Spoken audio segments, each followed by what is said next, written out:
Bon, écoutez, c'est une déclaration qui me fait rire. Je pense qu'il y a moyen pour lui, et je le lui dirai aussi, de se reconvertir en politique. Mais pour se reconvertir en politique, il faut savoir s'informer.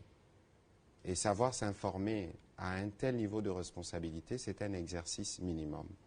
Pour ne pas justement faire le relais des propos qui sont d'une extrême gravité et pour lequel il peut même être appelé à répondre devant la justice. Parce que vous savez, et ce n'est pas la première fois que je veux le dire ici, le président de la République a déjà plusieurs fois tenu de réunions d'état-major à certaines, j'ai été associé, où il a dit de manière claire et ferme que aucun officier de forces armées de la République démocratique du Congo ne peut collaborer avec une quelconque force négative.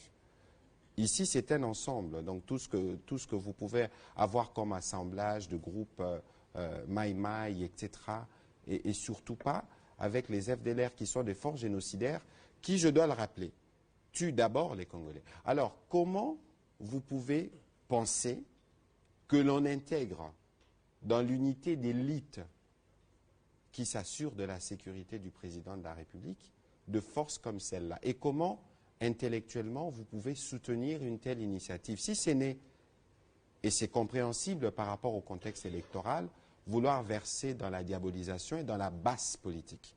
J'espère qu'ils pourront, comme je l'ai dit souvent, quitter la périphérie et venir sur des vrais sujets.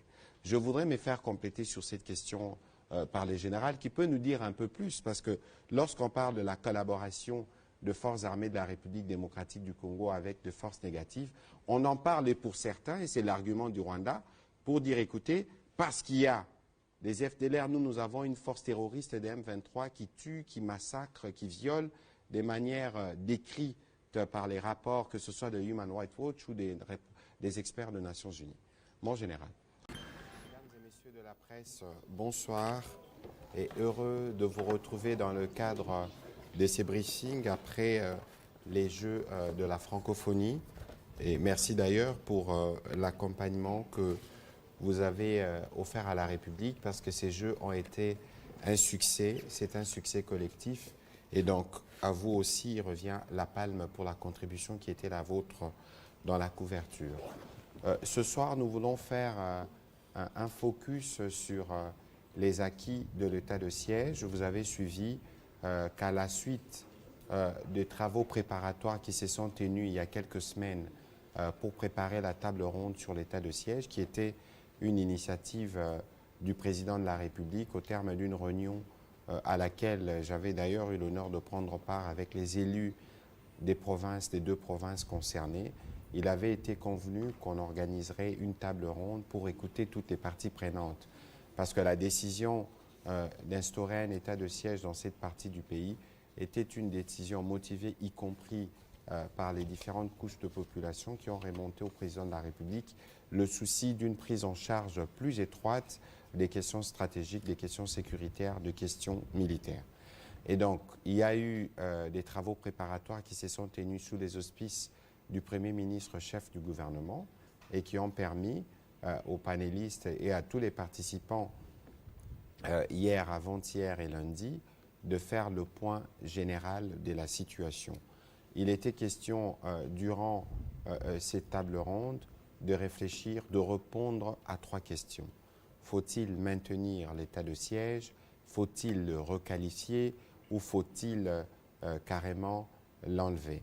Il y avait des recommandations qui ont été faites et dont l'exclusivité a été réservée au président de la République. Nous avons, nous, participé ce matin à la cérémonie de clôture qui a été présidée au nom du président de la République par le Premier ministre chef du gouvernement. Et donc nous tous, nous sommes pour le moment en attente de la réaction du président de la République à ce qui a été dit, ce qui nous permettra de décider de ce que cette initiative devra devenir, qui sera aussi éclairée à la lumière des éléments qu'ont apportés tous les participants. Et donc ce soir, nous voulons faire un retour dans ce que nous pouvons considérer comme acquis de cette mesure exceptionnelle, qui, je le rappelle, a été la première mesure que j'ai annoncée comme porte-parole du gouvernement, il y a à peu près 2 ans et 3 mois. Et cette mesure visait, à travers l'ordonnance qui le spécifiait, qui est venue spécifier, visait principalement le retour de la sécurité dans cette partie du pays, principalement dans les provinces du Nord Kivu et dans les provinces de l'Ituri. Il y a évidemment la crise du M23 qui a fortement perturbé les efforts qui étaient en cours dans le Nord Kivu, mais au niveau de l'Ituri, on a noté beaucoup de progrès. Et je me souviens d'ailleurs que nous avions organisé en son temps un voyage de presse avec les différents médias qui ont pu constater notamment la réouverture de plusieurs axes routiers et les commerces qui avaient repris pour beaucoup de parties de nos populations. Et donc ce soir, avec le général Ekenge, le porte-parole de l'armée, nous allons, d'abord mon général, vous avez une nouvelle tenue. Ce n'est pas celle que vous aviez la dernière fois. Oui, c'est la nouvelle tenue des forces armées, du moins pour les unités en garnison. Puisque les unités en opération, leur tenue, ceux qui viennent de Goma, de Beni, ils ont vu cette tenue-là qui va continuer vers l'Ituri. Et dans les prochains jours, il y aura une tenue. Cette tenue va rester pour la force terrestre et il y aura une tenue pour la force aérienne, une autre pour la force navale. Voilà, et donc nous sommes, vous le savez, dans un programme de montée en puissance de forces armées de la République démocratique du Congo. Le président de la République l'a dit et redit, avec la loi de programmation militaire, nous avons placé les fondations de la reconstruction de notre armée dans tout son appareil. Et donc, mon général, peut-être un premier commentaire sur le contexte général de la sécurité dans ces deux provinces, avant que vous puissiez nous dire les acquis. Je rappelle que vous-même, vous avez été porte-parole du gouvernement provincial du Nord Kivu avant votre élévation au poste que vous occupez aujourd'hui. Peut-être que cela peut nous permettre de noter un certain nombre de choses qui peuvent être considérées comme des acquis. Évidemment, nous pourrons continuer avec les questions qui nous seront posées par des journalistes dont une bonne délégation est arrivée de Goma pour participer aux travaux de la table ronde. Ils auront donc aussi la possibilité de poser la question. Mon général, vous avez la parole. Tout à fait, Excellence. L'état de siège a été proclamé par le président de la République, chef de l'État, commandant suprême des forces armées, dans deux contextes différents. Chaque province avait ses contextes. Et pour parler de l'Ituri, la dégradation de la situation sécuritaire a commencé à partir de décembre 2017 avec les tueries des populations civiles, en majorité Hema, dans le territoire du Djougou, provoquant ainsi le déplacement massif des populations dans les environs de Bunia. Il y a également l'émergence du groupe Codeco qui était à la base de ces atrocités, et cette émergence a donné naissance à d'autres milices locales comme les FPIC Tignakilima, comme FPIC Tignakilima évoluait beaucoup plus vers le nord de Bunia, Mwanga, dans les environs de Mwanga, et aussi au sud de Bunia, dans les environs de Marabo.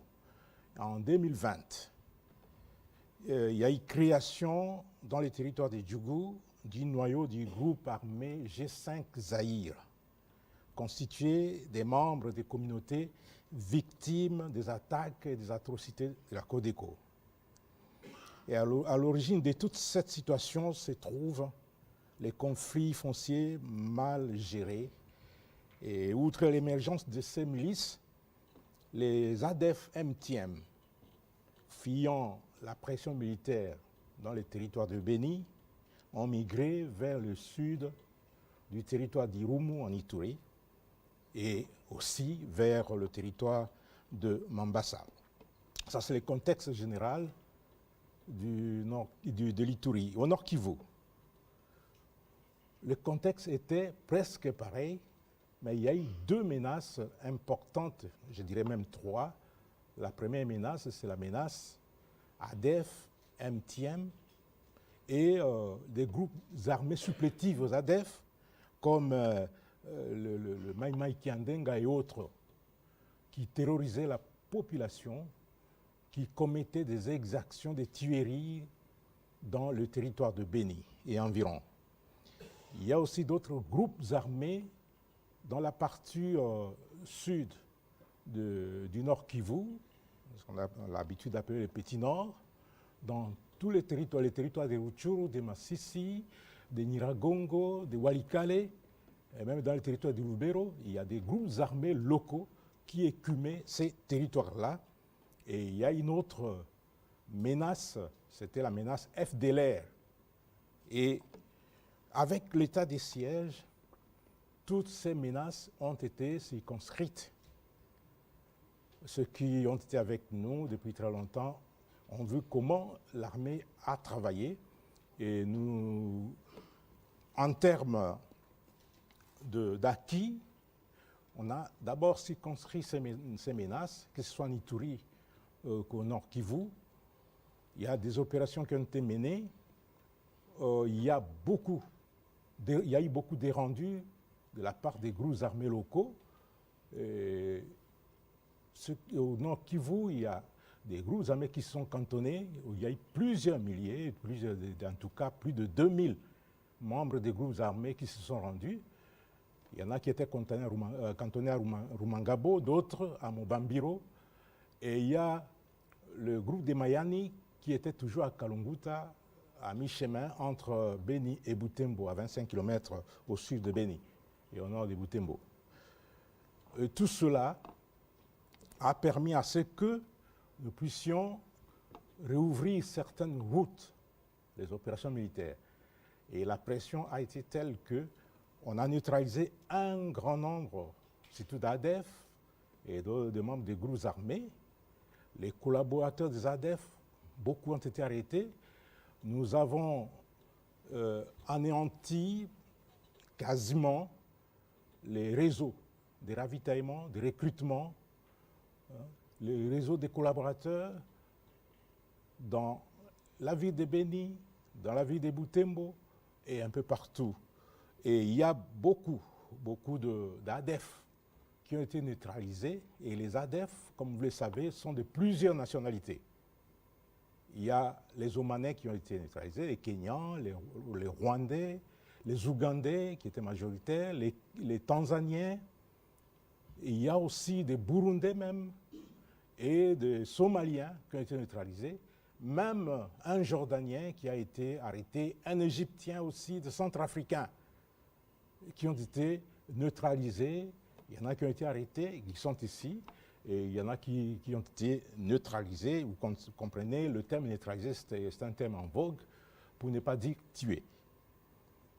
Et malheureusement, cette situation a été perturbée par l'agression rwandaise qui a permis d'occuper des pans de notre territoire, le territoire des Rutshuru, des Nyiragongo et des Masisi, et l'armée a été obligée de faire des ponctions, de faire des prélèvements au niveau de l'Ituri, au niveau de Béni et au niveau d'autres provinces, au point qu'il y a eu des zones lacunaires qui sont restées, et malgré ça, l'armée a fait son travail, et il y a des axes routiers qui ont été ouverts, il y a des routes qui ont été réhabilitées, il y a les activités agricoles qui ont repris un peu partout, et surtout dans les territoires de Béni. Mayangos a retrouvé son statut de grenier de Béni aujourd'hui, et il y a eu une réduction drastique des menaces un peu partout, mais malheureusement, l'agression rwandaise est venue remettre en cause tout ce travail réalisé. Voilà, merci pour vos mots introductifs. Je rappelle ici que même si ce n'était pas la mission principale des autorités militaires, mais je dois rappeler qu'au niveau du gouvernement, on a noté l'amélioration des revenus, des recettes de ces différentes provinces durant cette période, et peut-être moins de conflits politiques et tout ça. Bon, voilà des points sur lesquels nous allons revenir dans l'échange que nous allons ouvrir avec les journalistes pour nous permettre de donner un certain nombre de détails. Nous reviendrons encore sur ces sujets parce qu'en attendant que le président de la République puisse donner la ligne que nous suivrons, nous pensons qu'il est important, comme nous faisons habituellement, maintenant qu'on a moins de pression sur l'organisation des Jeux de la francophonie, de se focaliser sur ces sujets importants. On va commencer cette série avec Pichu Mulumba.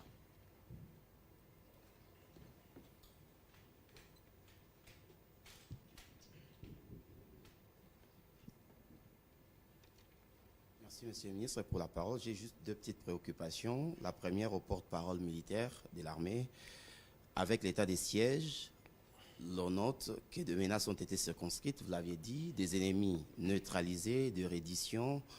Mais qu'est-ce qui sera fait au niveau de l'armée pour que ces acquis soient préservés, quelle que soit l'option qui sera levée sur cette question? Une dernière préoccupation au ministre. D'après le secrétariat d'État américain, le secrétaire d'État américain Anthony Blinken, il y a une tension à la frontière entre la RDC et le Rwanda et qu'il faut une désescalade. Quel commentaire faites-vous de cette réaction?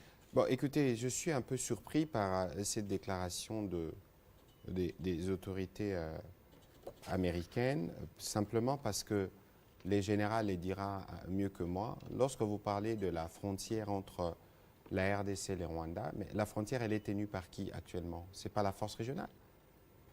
Et donc, de quelle tension on parle? De quelle tension on parle dans ces contextes, premièrement? Deuxièmement, je ne pense pas qu'il y a matière à désescalade ici, parce que ça fait plus ou moins plus d'une année que nous avons commencé un processus de discussion avec toutes les parties prenantes pour aboutir à ce qu'on a vu en novembre de l'année dernière, qu'on appelle l'accord de Luanda, qui fixe le cadre qui permet le retour de la paix. Aujourd'hui, les généraux, et là, il pourra le confirmer, on observe plus ou moins, en tout cas, un respect des cessez-les-feux entre nos forces, les forces armées de la République démocratique du Congo et les autres, le Rwanda, la coalition Rwanda-RDF, d'une part. Deuxièmement, on a fait beaucoup de discussions, notamment avec la force régionale, sur le programme de pré-cantonnement.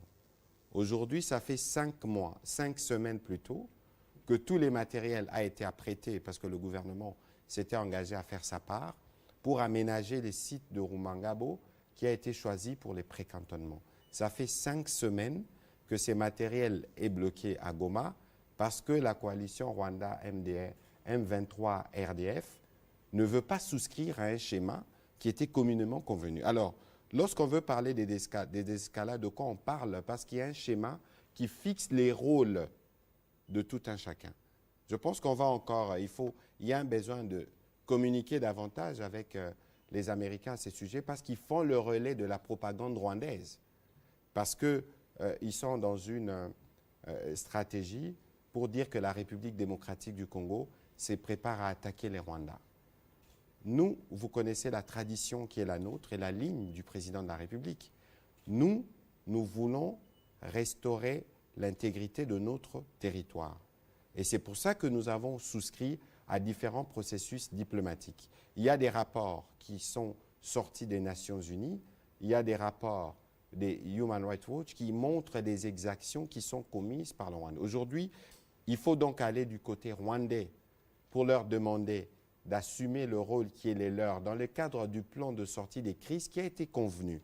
On a parlé des cessez-les-feux, on a parlé des retraits, on a parlé des cantonnements, on a parlé des démobilisations. En dehors de ça, il n'y a pas d'autre schéma. Mais parallèlement à cela, on a commencé sur une note anecdotique avec les généraux ici.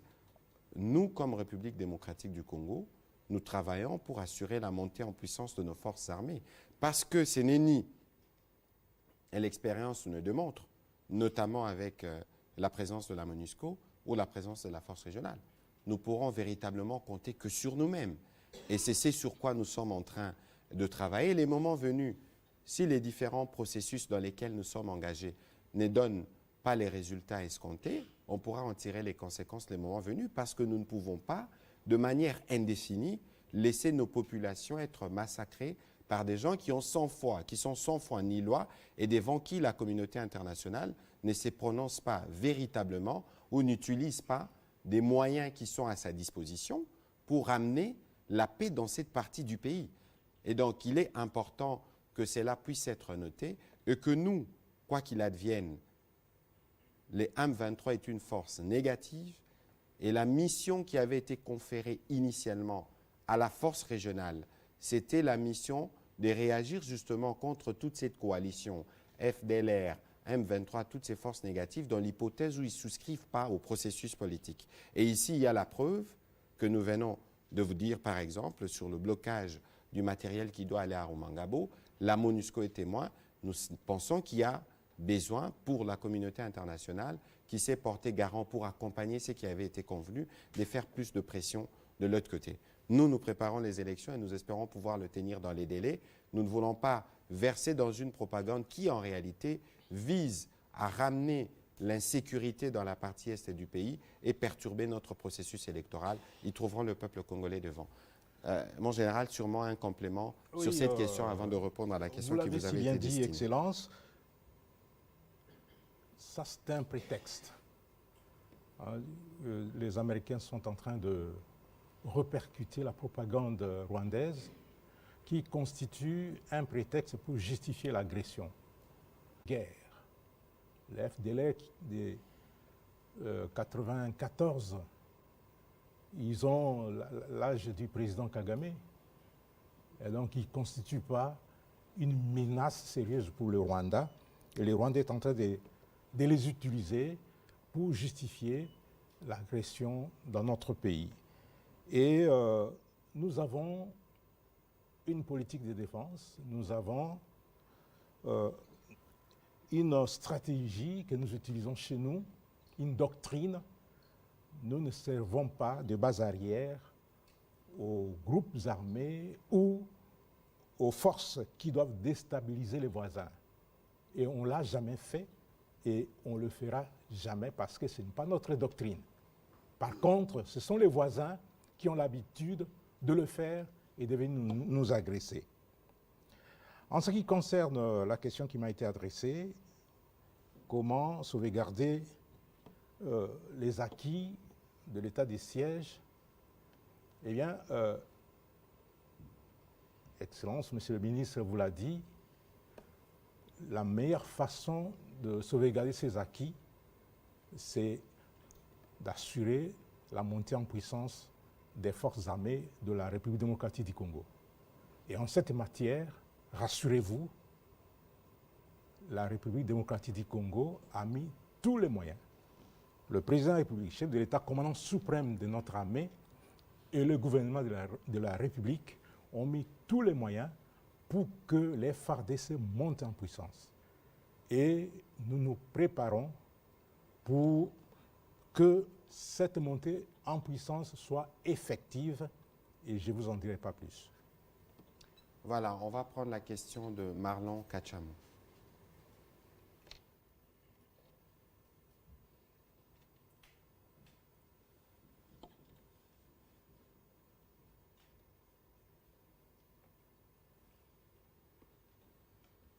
Bonsoir Excellence, bonsoir Monsieur le Général.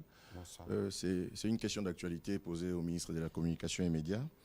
Alors des éléments des FDLR serrés, je dis bien serrés, intégrés au sein de la garde républicaine à Kinshasa, mais également à Lubumbashi. Vous êtes ministre de la Communication et Médias. Quels commentaires faites-vous par rapport à cela? C'est une déclaration faite par Corneille Nangaa, ancien président de la CENI. Bon, écoutez, c'est une déclaration qui me fait rire. Je pense qu'il y a moyen pour lui, et je le lui dirai aussi, de se reconvertir en politique. Mais pour se reconvertir en politique, il faut savoir s'informer. Et savoir s'informer à un tel niveau de responsabilité, c'est un exercice minimum. Pour ne pas justement faire le relais des propos qui sont d'une extrême gravité, et pour lequel il peut même être appelé à répondre devant la justice. Parce que vous savez, et ce n'est pas la première fois que je veux le dire ici, le président de la République a déjà plusieurs fois tenu de réunions d'état-major à certaines j'ai été associé, où il a dit de manière claire et ferme que aucun officier de forces armées de la République démocratique du Congo ne peut collaborer avec une quelconque force négative. Ici, c'est un ensemble, donc tout ce que vous pouvez avoir comme assemblage de groupes Maï-Maï, etc., et surtout pas avec les FDLR qui sont des forces génocidaires qui, je dois le rappeler, tuent d'abord les Congolais. Alors, comment vous pouvez penser que l'on intègre dans l'unité d'élite qui s'assure de la sécurité du président de la République de forces comme celle-là? Et comment, intellectuellement, vous pouvez soutenir une telle initiative? Si c'est né, et c'est compréhensible par rapport au contexte électoral, vouloir verser dans la diabolisation et dans la basse politique. J'espère qu'ils pourront, comme je l'ai dit souvent, quitter la périphérie et venir sur des vrais sujets. Je voudrais me faire compléter sur cette question par les générales, qui peut nous dire un peu plus, parce que lorsqu'on parle de la collaboration de forces armées de la République démocratique du Congo avec de forces négatives, on en parle et pour certains, et c'est l'argument du Rwanda, pour dire, écoutez, parce qu'il y a des FDLR, nous avons une force terroriste des M23 qui tue, qui massacre, qui viole de manière décrite par les rapports, que ce soit de Human Rights Watch ou des experts des Nations Unies. Mon général. Oui, Excellence. Je suis tenté de dire que beaucoup de Congolais, pas beaucoup, mais certains Congolais, par leurs propos, par leurs actes, par leurs agissements, démontrent leur soutien à l'agression rwandaise.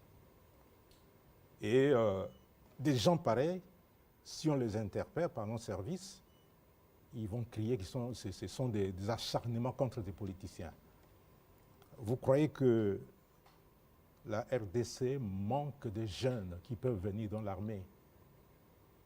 Vous avez vu combien ils sont venus lorsque le président de la République a lancé la mobilisation générale.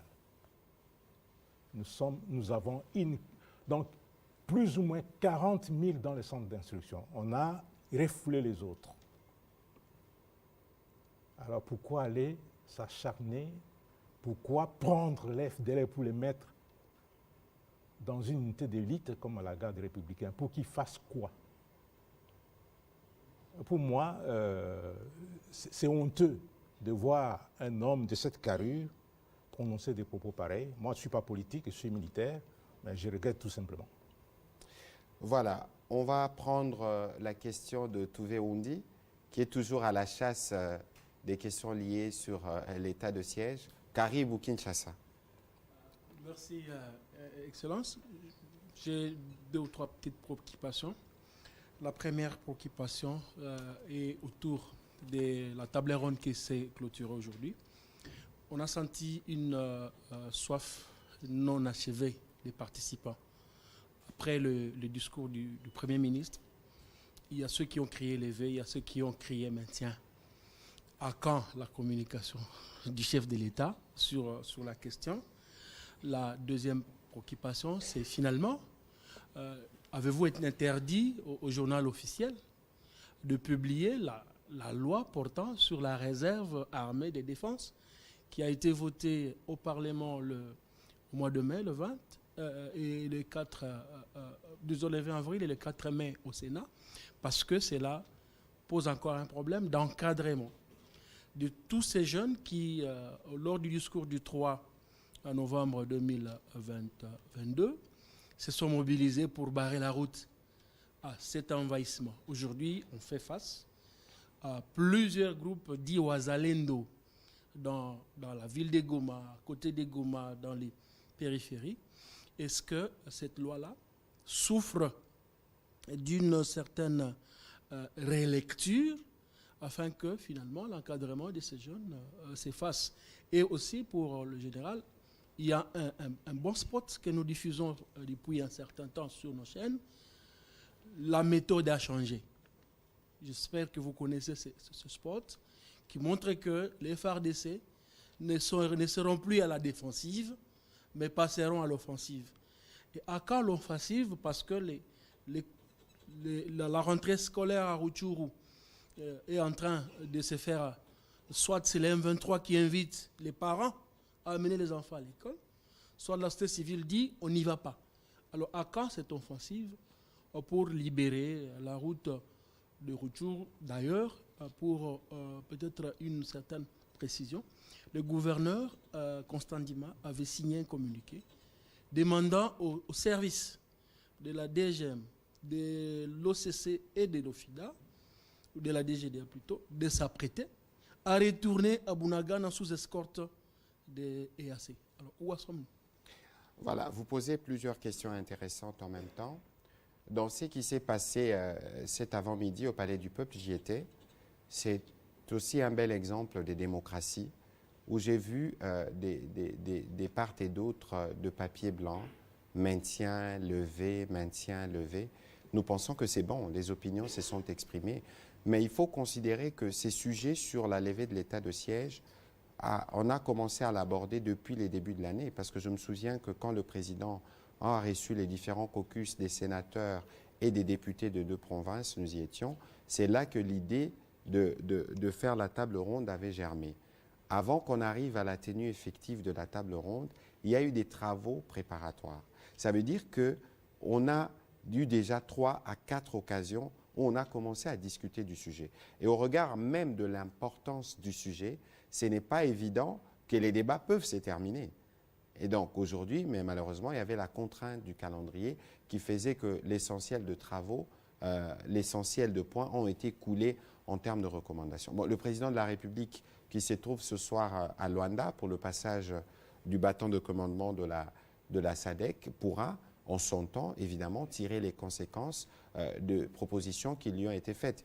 Ici, il faut savoir qu'il y a l'impératif de la sécurité demeure.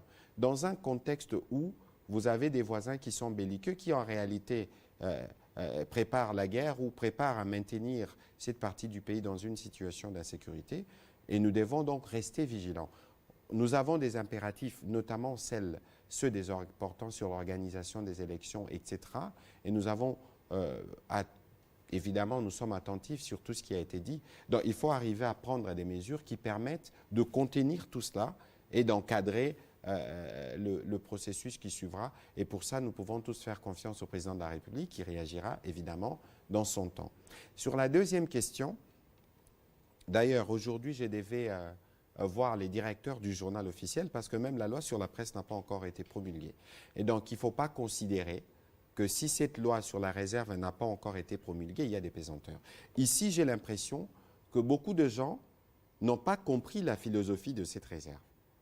C'est une réserve, on dit réserve, on ne dit pas armée. Et pour aller dans la réserve, il faut lire la loi. Il y a des conditions. Ce ne sera pas un dépotoir. Ce ne sera pas n'importe quel quidam qui a touché une arme un jour qui va venir parce qu'on a parlé de réserve. Je me jette dedans. Non.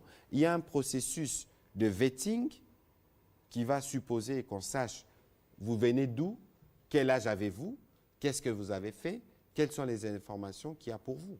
Et donc cette réserve-là n'a pas été conçue ou faite pour être un assemblage de tous ceux qui touchent aux armes et qui pensent. Non, il faut tout de suite tuer cette campagne, nous savons d'où elle est venue, pour essayer de salir cette initiative. Vous pouvez faire partie de la réserve, M. Touvé.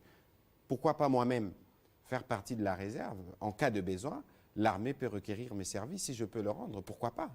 Et donc, il ne faut pas considérer qu'il y a une quelconque pesanteur. Dès lors que la loi a déjà été adoptée ou promulguée au Sénat, il y a sûrement des questions administratives. Mais ici, je reviens sur la nécessité de comprendre la philosophie de cette loi qui vise à avoir des personnels en plus pour venir en appui à notre armée. Vous connaissez l'étendue du pays, vous connaissez les enjeux, on a besoin d'avoir du personnel. Voilà, peut-être que le général pourra compléter. Sur votre question par rapport à la rentrée scolaire, il est prévu un briefing avec le ministre de l'EPST et nous avons prévu de revenir sur cette question-là parce qu'il est hors des questions que les forces terroristes qui occupent indûment nos territoires pensent pouvoir convoquer nos enfants à l'école.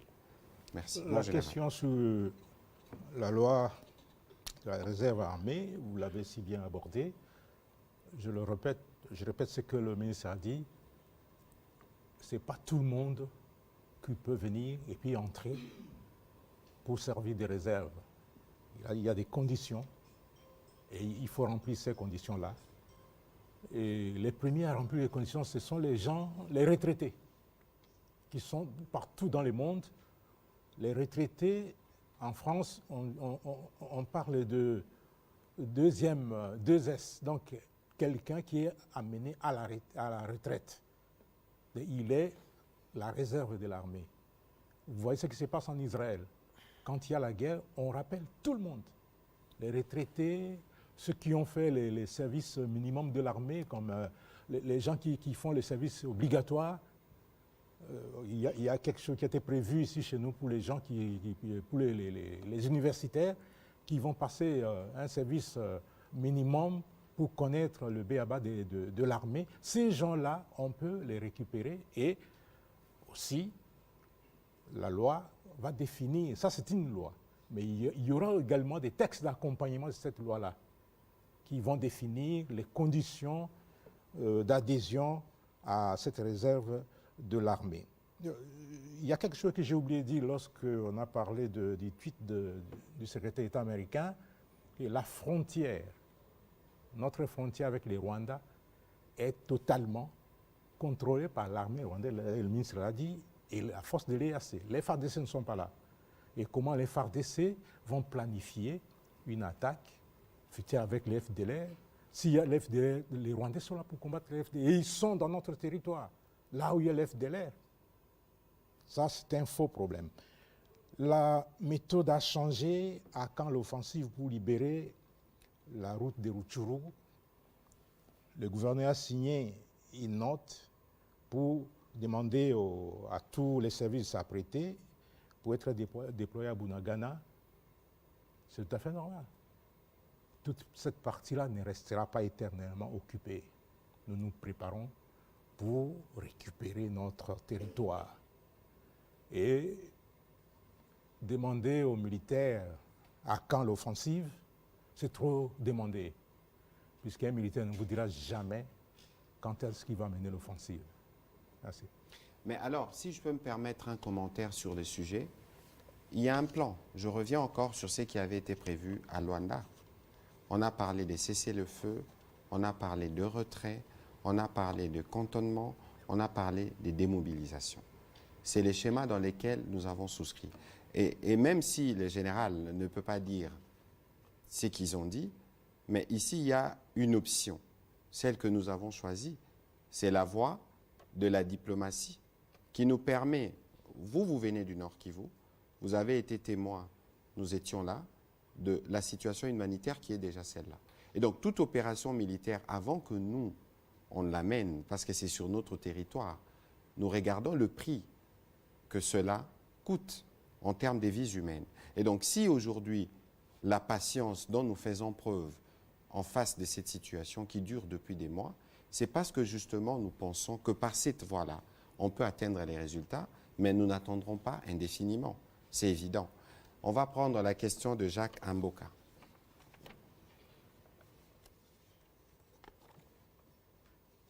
Bonsoir Excellence, bonsoir mon général.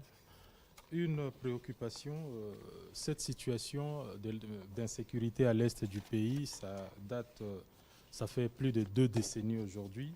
La diplomatie s'active sur le terrain également. Nos forces armées sont en train de tenir bon parce que si on considère les complots, on peut se dire que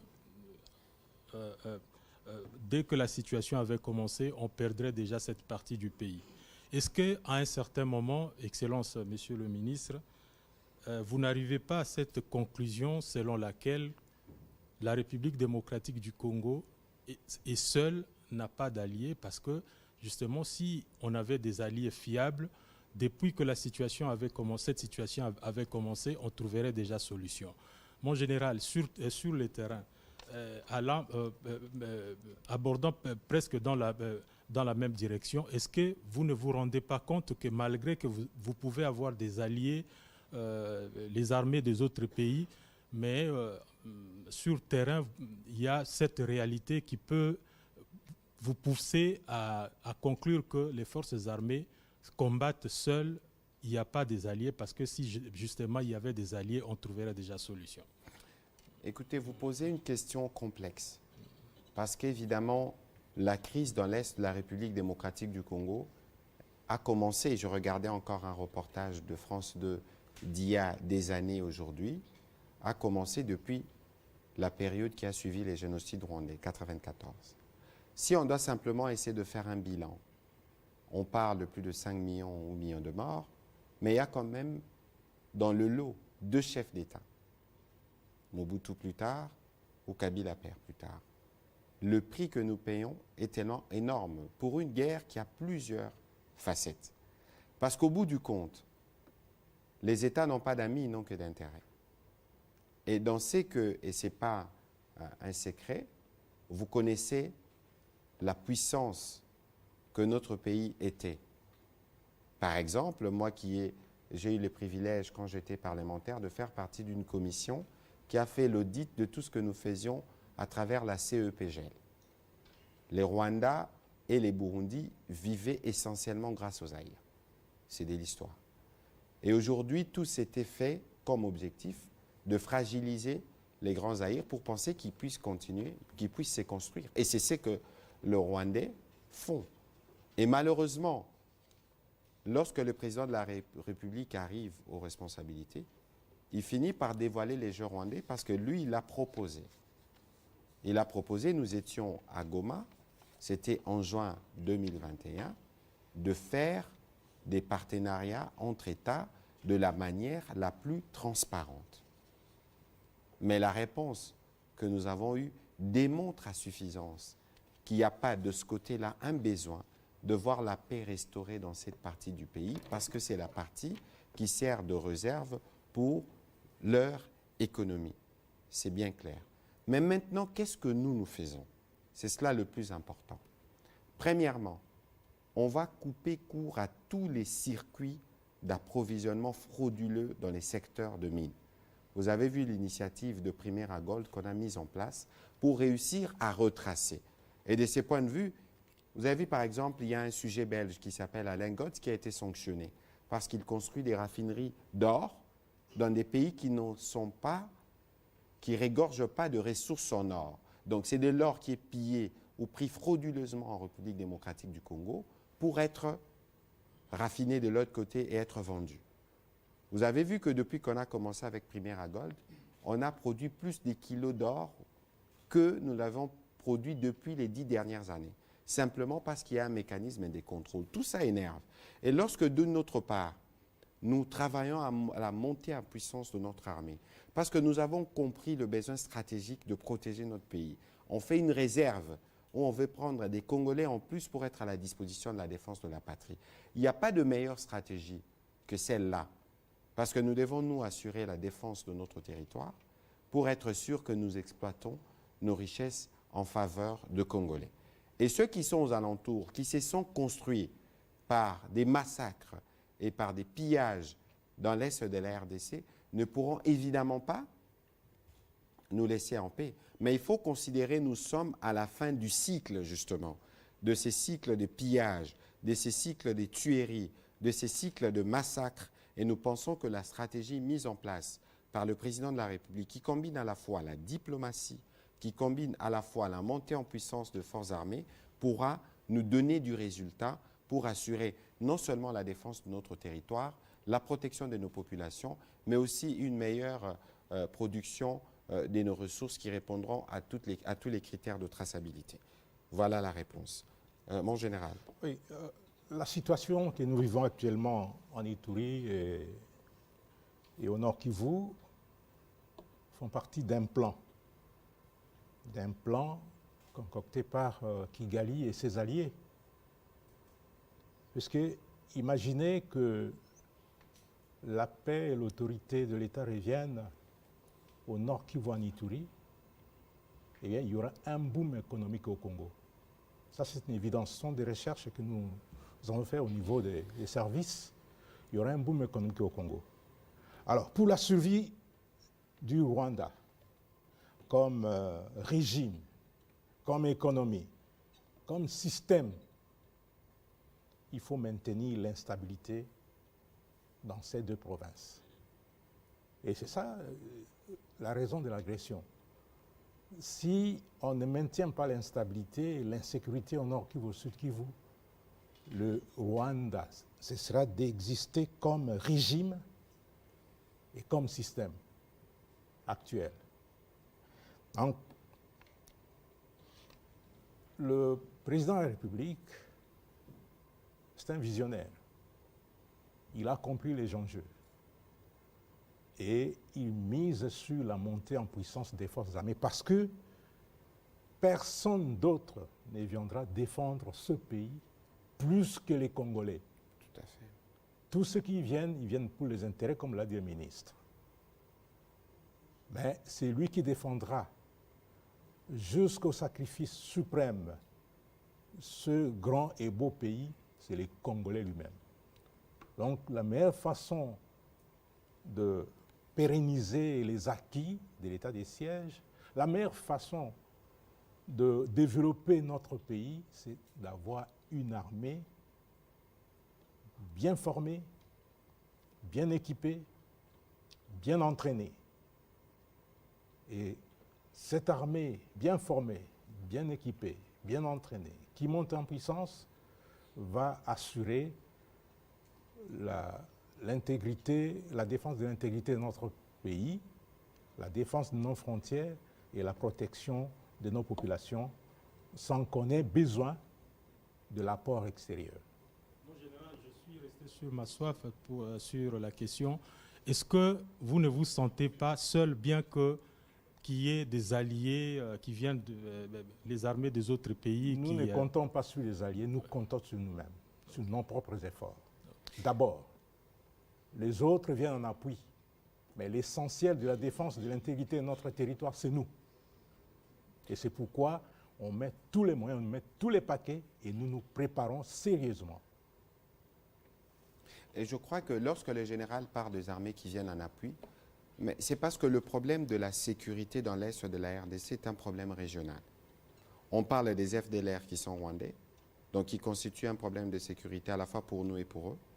On parle des ADF qui sont ougandais, qui constituent un problème de sécurité pour nous et pour les autres. Et donc, s'il y a eu cette entente pour qu'il y ait toutes ces forces, c'est parce que justement la question de leur sécurité est aussi concernée par la sécurité dans l'est de la RDC. Et donc, toutes ces choses doivent être mises en perspective, mais nous pensons que seules nos forces armées, lorsque le processus en cours pourra atteindre sa maturité, pourront évidemment être en mesure d'apporter toutes les réponses. On va prendre les dernières questions, parce que ce soir, il y a un programme spécial de journal à la RTNC avec l'honorable Colette Chomba, dans le cadre des 50 ans de l'IFACI, qu'il ne faut pas qu'on grignote beaucoup de temps. On va prendre les questions en série. Donc, une question, on commence par Daniel, Alain Lino, Paul Matendo et notre ami de TV5. On prendra la question en égal à la fin. Daniel, allez-y, s'il vous plaît.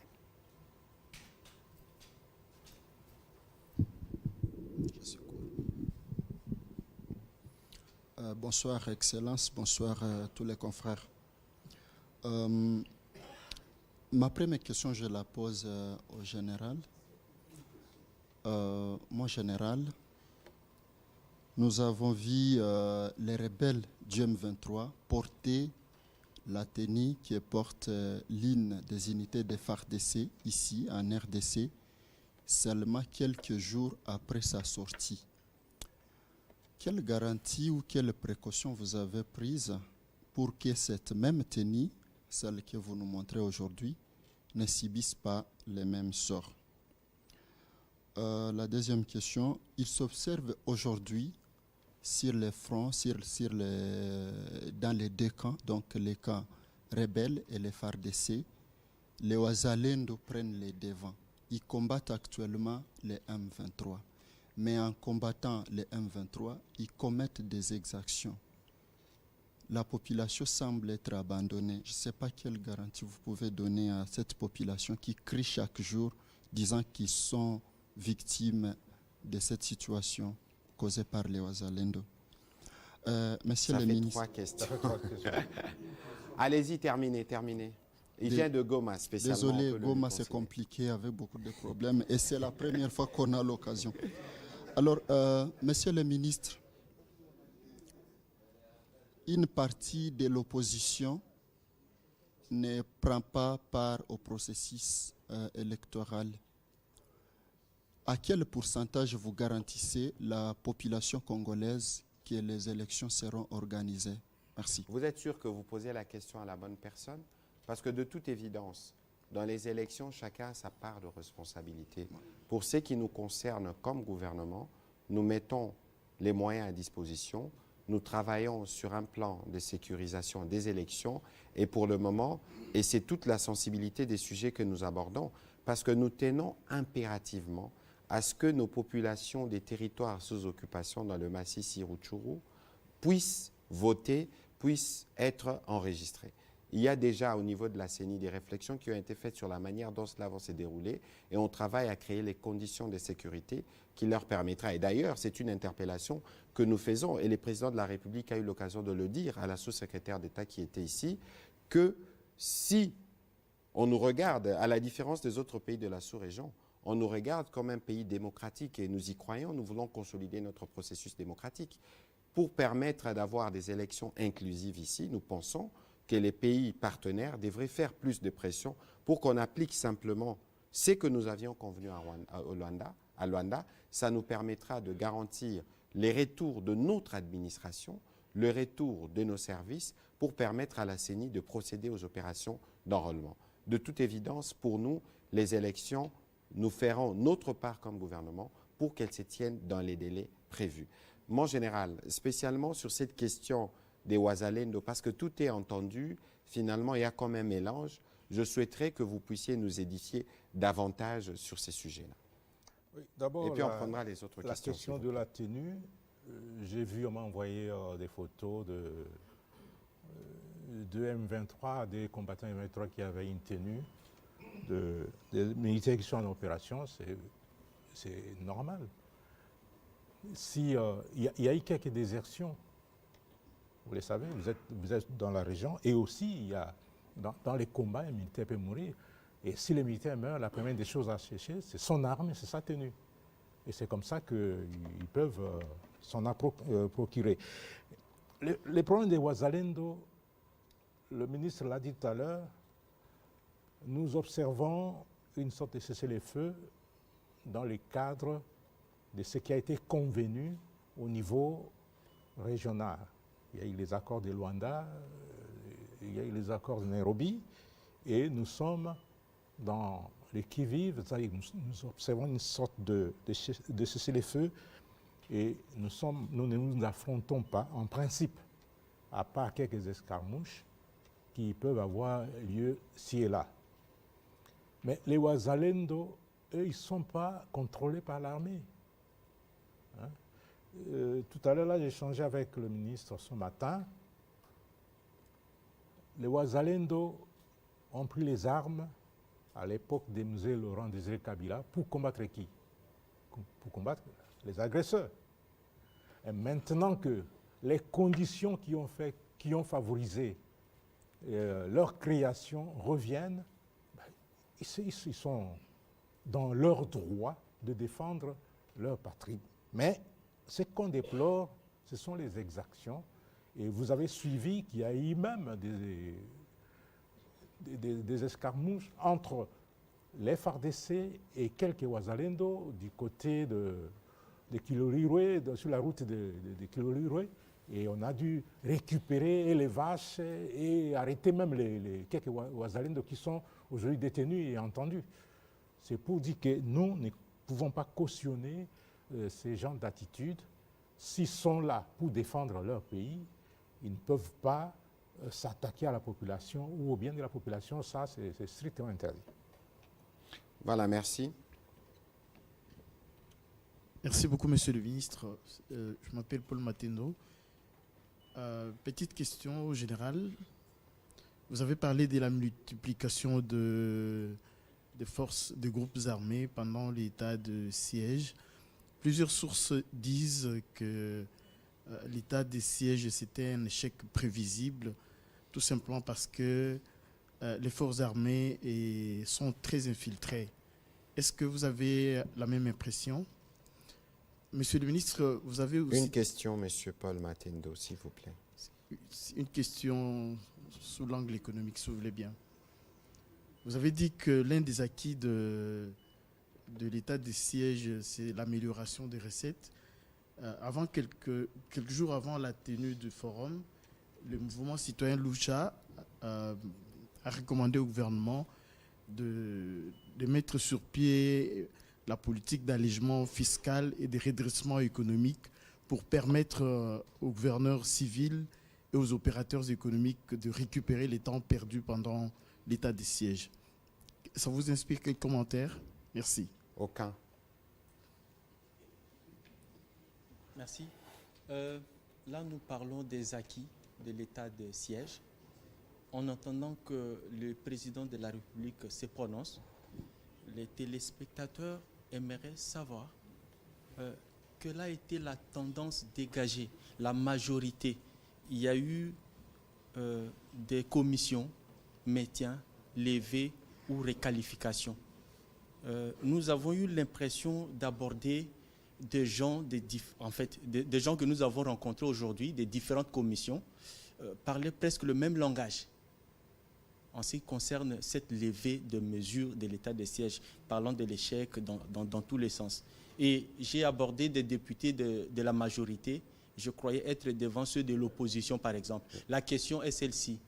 Est-ce que les téléspectateurs peuvent, à partir de maintenant, avoir une idée sur la tendance qui s'est dégagée? Est-ce qu'il s'agit de la lever comme la majorité? Écoutez, je crois qu'il ne faut pas qu'on aille dans la philosophie ou dans les spéculations. Les travaux, d'abord sur cette question de la sécurité, il n'y a pas d'opposition ni de majorité. Il faut que cela soit bien clair. Il faut savoir aussi que l'idée de l'état de siège a été une idée qui est venue de la base parce qu'il y avait un besoin de répondre à un problème de sécurité. Et nous sommes ici dans un contexte où nous voulons construire une solution d'ensemble.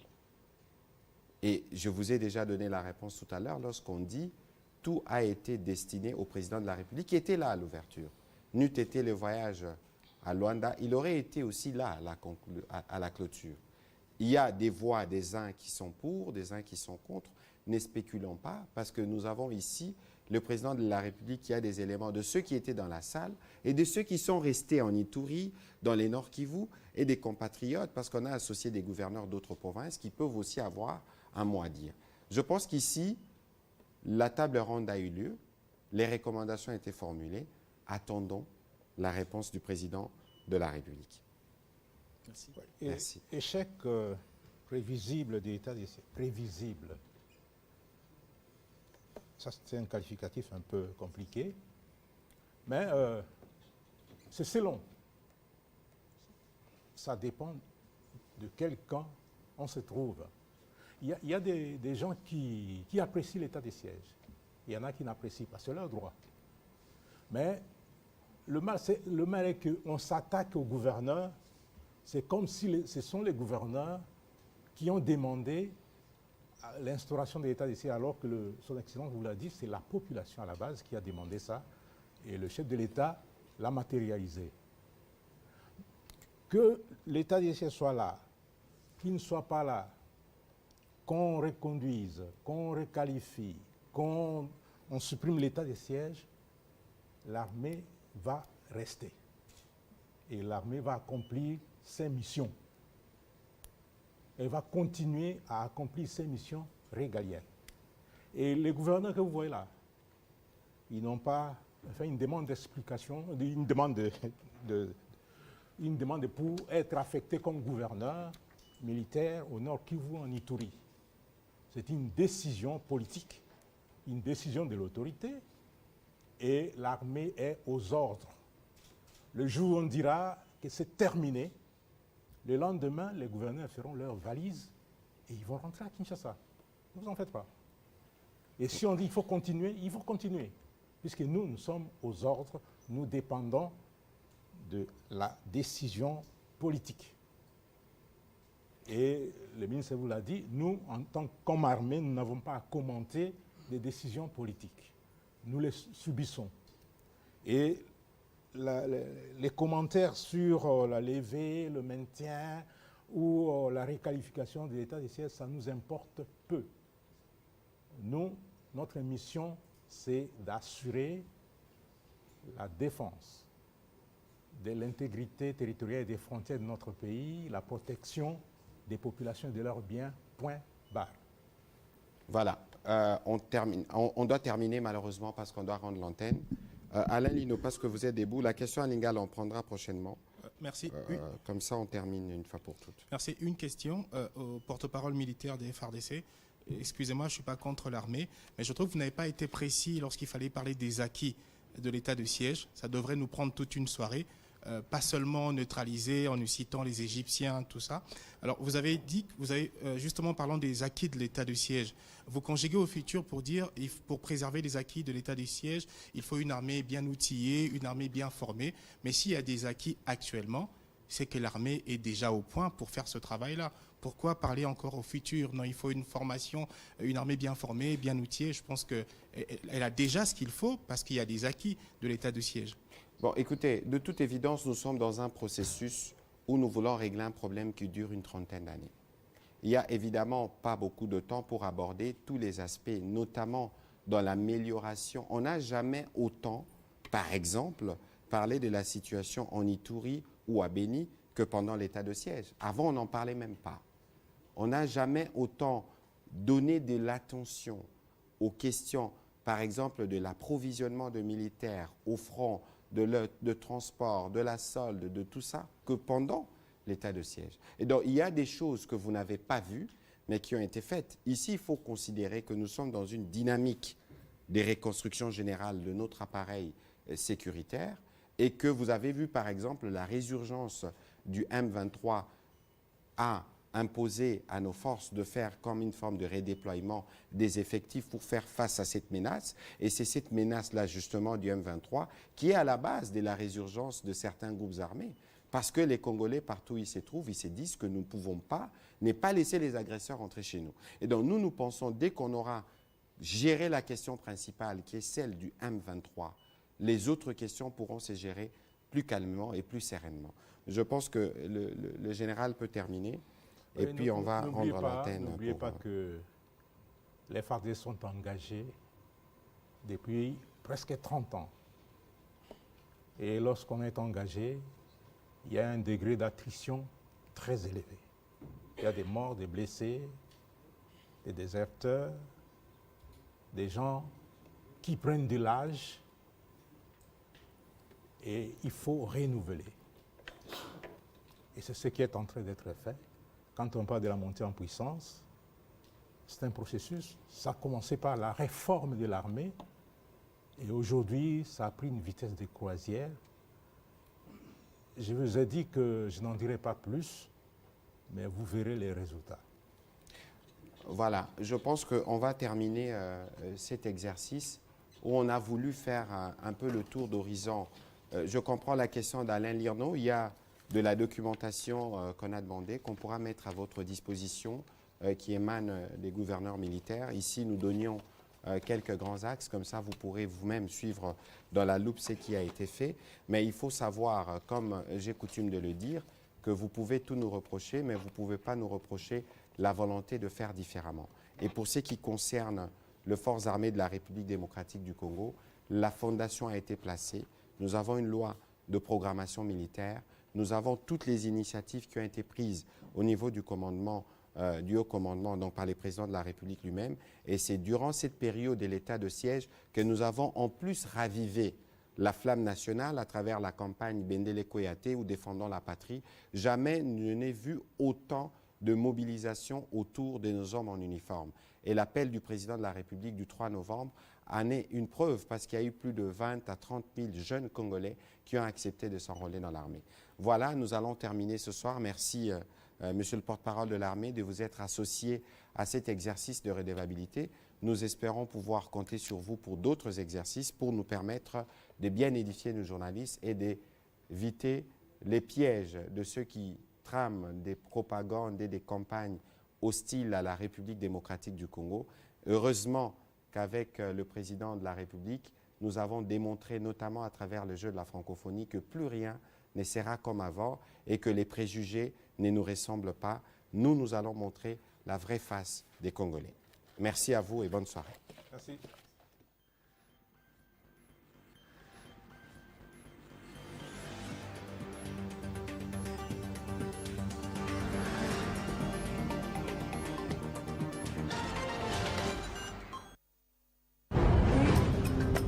Halte au tribalisme. Protégeons notre diversité culturelle. Notre Congo, toujours liboqué. L'Institut facultaire des sciences de l'information et de la communication IFASIC a 50 ans et le célèbre avec la radio-télévision nationale congolaise. Durant tout le mois d'août, retrouvez des programmes ludiques avec des légendes de la télévision et de la radio formées à l'IFASIC, des journaux parlés et télévisés, l'animation des tranches matinales et d'autres émissions, des activités sportives et culturelles et bien sûr musicales. Rendez-vous le 2 septembre à la RTNC pour le bal dansant des célébrations avec Zaïko Langalanga, Jano Bombenga et son groupe Vox Africa, Isti Musica et autres groupes surprises. 50 ans d'existence à ce fait, IFASIC, premier producteur des professionnels de médias en RDC. À suivre ce mercredi 16 août 2023 à 20h. La grande édition du journal avec Colette Tchomba.